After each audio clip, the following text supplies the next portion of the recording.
خلیفہ ګرځولې له دې کبله ته د خلکو په منځ کې په حق حکومت وکړه او د نفسي غوښتنې پیروي مه کوه چې هغه به تا د الله له لارې نه واړوي. کوم کسان چې د الله له لارې نه بېلارې کېږي په یقیني ډول د هغو لپاره سخته سزا ده چې هغو د حساب ورځ هېره کړه.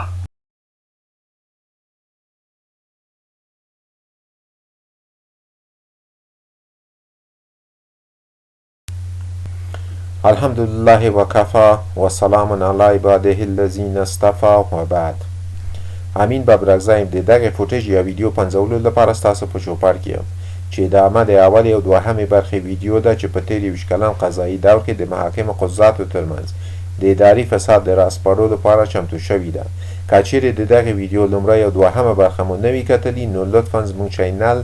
زدرانې ته سر ورښکاره کړئ او ویې ګورئ تر څو تاسو له ابهاماتو سره مخ نه شئ، ځکه دا ښوونیزه ویډیو سلسله د لومړی او دوهم راز په قضایي سیستم کې ده او درې واړه یو بل ته لازم او ملزوم دي چې څرنګه فاسدې دعوې په محاکمو کې دوران پیدا کولی شي. او دغه ښوونیزه ویډیو د استیناف محاکمو قضاتو ونډه فاسدو دعواو ته د دوران ورکولو په برخه کې ده چې د استیناف محاکمو د قضاتو له لوري نه یوازې فاسدو دعواو ته زمینه سازي شوي بل د خپل سپېڅلتوب په ساتلو به هم د تقدیر وړ دي. دا چې څه ډول ویډیو تر پایه په غور سره وګورئ.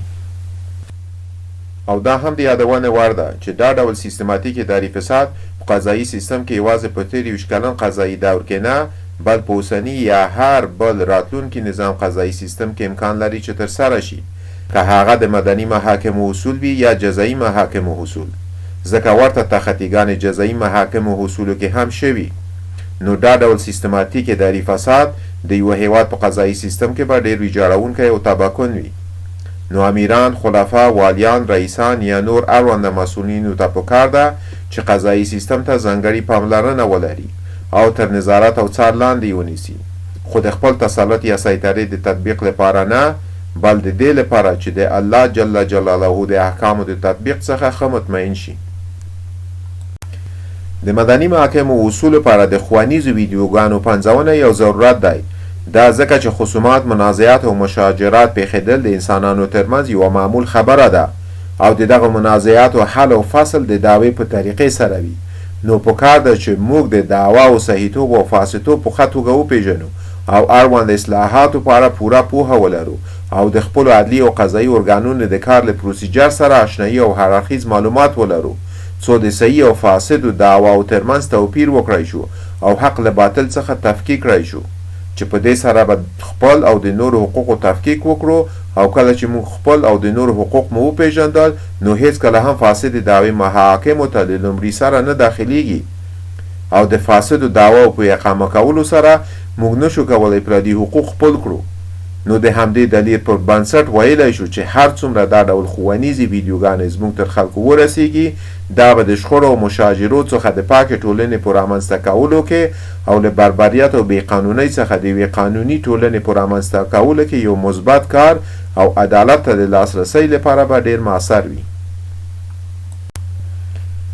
اوس بېرته راځو د لومړۍ او دوهمې برخې اپلوډ شوي ویډیو مثالي قضیې دوران ته یوه لنډه کتنه کوو. لومړی برخه د ویډیو په ابتدایه محاکمو کې د فاسدو دعواو اقامه کولو په اړه چمتو شوې ده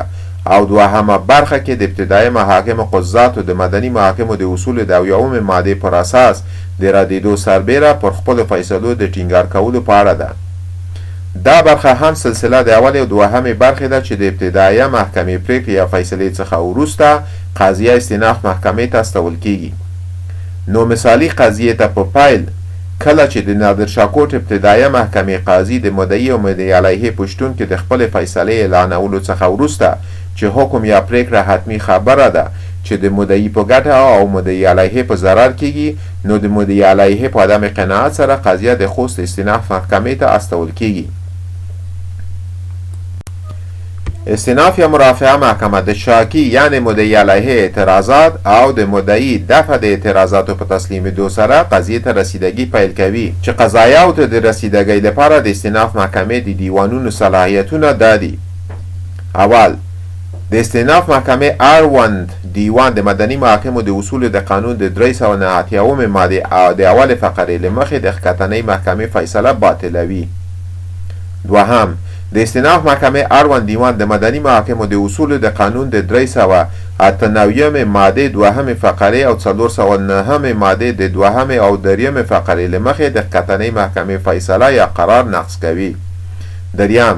د استیناف محکمې اړوند دیوان د ښکتنۍ محکمې د حکم د نقض په صورت کې هغه موضوع چې زیاتو تحقیقاتو ته اړتیا ونه لري د مدني محاکمو د اصولو د قانون د 398 ماده د دوهمې فقرې مطابق له سره څیري او شرعي فیصله صادروي. څلورم، د استیناف محکمې اړوند دیوان د مدني محاکمو د اصولو د قانون د 398 ماده د 4مې فقرې او 409 ماده د اول فقرې له مخې ښکتنۍ محکمې فیصله تاییدوي. پنځم، د استیناف محکمې اړوند دیوان په هغه صورت کې چې د ښکتنۍ محکمې فیصله یا قرار تر ټاکلي قانوني وخت واوړي د مدني محاکمو د اصولو د قانون د 412 ماده په اساس د شکایت پر سقوط باندې قرار صادروي. شپږم، د استیناف محکمې اړوند دیوان د ښکتنیو محاکمو هغه فیصلې او قرارونه چې د عددي او ارقامي نواقصو لرونکي وي مګر د نقص او بطلان له مواردو عاري وي د مدني محاکمو د اصولو د قانون د 398 ماده د 3مې فقرې له مخې د نقصان د استدراک او اصلاح لپاره بیرته ښکتنۍ محکمې ته لیږي. تصویر شوي صلاحیتونه هغه قانوني صلاحیتونه دي چې استیناف محاکمې د ښکتنۍ محاکمو څخه وارد شوي قضایاو ته د رسیدګۍ لپاره یې له ځان سره لري. خو موږ دلته د لومړي صلاحیت په اړه چې د قضیې بطلانول دي تم کیږو ځکه دریم راز هم دلته پټ دی. اوس دا سوال پیدا کیږي د ښکتنۍ محکمې فیصلې د استیناف محاکمو له لوري په کوم اساس باطله کیږي؟ نو د دې سوال په ځواب کې ویلی شو کله چې د استیناف محاکمو د اړوند دیوانونو د غور او څیړنې په نتیجه کې ثابته شي چې د ښکتنۍ محکمې فیصله یعنې د نادرشاه کوټ ابتدایه محکمې فیصله د حقو مواردو او اسبابو درلودونکې ده چې د مدني محاکمو د اصولو د قانون په 399 ماده کې درج شوي، نو د مدني محاکمو د اصولو قانون د 398 ماده د لومړۍ فقرې پر اساس فیصله باطلوي. نو اوس 399 ماده ګوري چې په څه پکې راغلي. د مدني محاکمو د اصولو د قانون 399 ماده د بطلان اسبابو په اړه داسې صراحت کوي. د فیصلې د بطلان اسباب په لاندې ډول دي، یعنی کوم وخت کې یو فیصله د بطلان سره مخ کیږي. اول، په فیصله کې د قضا د اساسي ارکانو فقدان. د قضا ارکان عبارت دي له اول حکم، دوهم حاکم، دریم محکمه، څلورم محکوم له، پنځم محکوم علیه، شپږم محکوم به.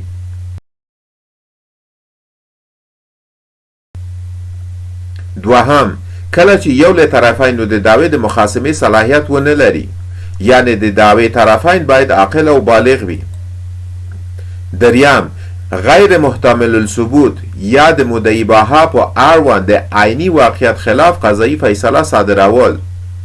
یعنی په داسې یو شي حکم کول چې د ثبوت قابلیت ونه لري لکه د هوا په مرغانو دعوه. څلورم، د هغه قضایي هیئت لخوا د فیصلې صادرېدل چې فاقد صلاحیت دي، یعنی قضایي هیئت هغه وخت د موضوع د څیړلو صلاحیت نه لري چې د دعوی د دواړو یا د یوې خوا سره قضایي هیئت خپلوي ولري یا په موضوع کې زینف وي، خصومت ورسره ولري او داسې نور. پنځم، د فاقد صلاحیت محکمې لخوا د فیصلې صادرېدل، خو دلته هدف د محاکمو حوزوي او موضوعي صلاحیت لرل دي. اوس راورسېدو د راسپړلو ځای ته. څرنګه مو چې وړاندې وویل د استیناف محکمې دیوانونه په مدني موضوعاتو کې د ښکتنیو محاکمو فیصلې د قرار په واسطه باطلوي او د ابتدایه محاکمو د فیصلو د بطلان په صورت کې موضوع دوباره با صلاحیت ابتدایه محکمې ته راجع کیږي څو نوې شرعي فیصله صادره کړي. په دې برخه کې بیا هم د مدني محاکمو د اصولو قانون 398 ماده اول فقرې ته سر ورښکاره کوو چې داسې صراحت کوي: پورتنۍ محکمې د قضیې له مقدماتي څېړنې وروسته په وروستۍ مرحله کې لاندې صلاحیتونه لري چې موږ دلته لومړی صلاحیت چې د بطلانولو صلاحیت دی تاسو ته لولو. د ښکتنۍ محکمې د فیصلې د بطلان په صورت کې با صلاحیته محکمې ته د نوې څېړنې لپاره د قضیې لیږل. نو کله چې د استئناف محکمې له لوري قضیې ته رسیدګي کیږي او له څېړنې وروسته دا څرګنده شي چې د ابتدایه محکمې حکم له هغه مواردو سره مخ دی چې د مدني محاکمو د اصولو قانون 399 ماده کې د بطلان اسبابو په اړه پکې صراحت شوی، نو د مثالي قضیې پر اساس ویلی شو چې د خوست استئناف محکمې لوري د ښکتنۍ محکمې یعنې د نادر شاه کوټ ابتدایه محکمې حکم باطلیږي. لیکن قضیه با صلاحیت ابتدایه محکمې ته د لیږلو پر ځای بیا ځل یې د نادر شاه کوټ ابتدایه محکمې ته لیږي چې حکم یې د استئناف محکمې له لوري باطل اعلان شوی او قانونا فاقد صلاحیت شوی، ځکه بطلان تر ټولو لوړه درجه فاسدتوب د دعوې او قضا په ګوته کوي چې وړاندې مو په دې اړه د مدني محاکمو اصولو د قانون 399 ماده کې ورکړل شوی صراحت په تصویر کې راوست. نو د راټوکېدلي سوال په جواب کې چې غرض د دې کړنې څه دی چې د خوست استئناف محکمه قضیه بلې باصلاحیته محکمې ته د لیږلو پر ځای بیا ځلې د فاقد صلاحیت نادر شاه کوټ ابتدایه محکمې ته لیږي ویلی شو: الف د دې کار په کولو سره د خوست استئناف محکمه ګواکې خپل او د خپل قلم سپېڅلتوب چې الله جل جلاله پرې قسم کړی له اداري فساد څخه ساتي، او شاکی ته هم دا ډاډ ورکوي چې ګواکې فاسد دعوې د استئناف محکمې له فلټر څخه نشي تېرېدی او حتما له بطلان سره مخ کیږي. ب خو باصلاحیته محکمې پر ځای فاقد صلاحیت نادر شاه کوټ ابتدایه محکمې ته باطل شوي حکم قضیې لیږل اصلي راز د اداري فساد دی چې د قضاتو ترمنځ شتون درلود، چې فاسد دعواو ته د اقامه کولو او دوران ورکولو اصلي انګیزه او لامل و، او دعوا جلب مدعیانو ته د ابتدایه محاکمو له لوري په سیستماتیکه بڼه هر وخت راغلاس او هرکلی ویل کیږي او دروازې پر مخ پرانیستې وي څو فاسد دعوې اقامه کړي او له دې لارې نامشروع ګټې ته لاسرسی ولري.